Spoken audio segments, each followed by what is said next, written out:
Cari telespettatori, ben ritornati con noi, con i nostri ospiti. Adesso ve li presenterò in occasione della ricorrenza, ma è un po' l'occasione, anche se noi lo facciamo spesso, del 25 novembre, giornata internazionale dedicata alla violenza alle donne. Noi riaffrontiamo questo tema sotto diverse sfaccettature, un po' perché sembra quasi esserci un'escalation di situazioni non soltanto di violenza, ma proprio di molestie in genere, di comportamenti poco consoni, fattori educativi, fattori psicologici che si innescano. Ma perché accade ancora questo? Perché nel 2017 siamo ancora in queste situazioni molto incresciose.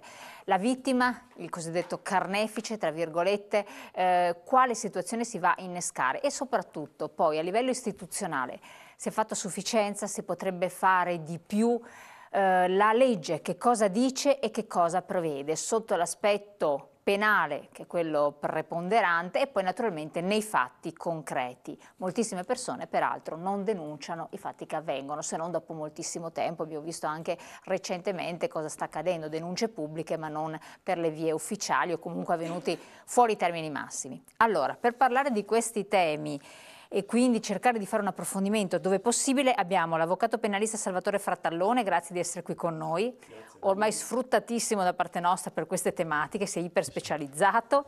Paola Signorelli, psicoterapeuta, sessuologa clinica di un consultorio familiare, AIED, e anche opera privatamente, grazie anche a lei. Federica Vedova, segretaria regionale FILT CGIL Veneto. La sua presenza anche dovuta al fatto che è un sindacato che si occupa anche delle donne, però è molto maschile, ci sono anche problemi a lavorare in certi ambiti, ne parleremo insieme. Rosanna Bettella del Coordinamento Donne, dello SPI, grazie anche a lei. Roberto Marcato, assessore dello sviluppo economico della Regione del Veneto, Lega Nord, grazie di essere con noi, assessore. Eleonora Mosco, Forza Italia, capogruppo del Comune a Padova, anche lei grazie, che sta realizzando delle iniziative anche territoriali interessanti. Allora, prima di incominciare, come sempre, il nostro spazio ai pensionati che ci continuano a chiamare, continuano a scrivere, noi poi i vostri numeri li inoltriamo alle segreterie. Non sempre le pensioni vengono calcolate correttamente, spesso molte persone avanzano dei soldi dall'INPS, bisogna attuare le pratiche in tempo utile, fatelo, seguite il nostro breve spazio dedicato ai pensionati dello CGIL, ma non soltanto, a tutti coloro che sono pensionati. Vediamolo insieme.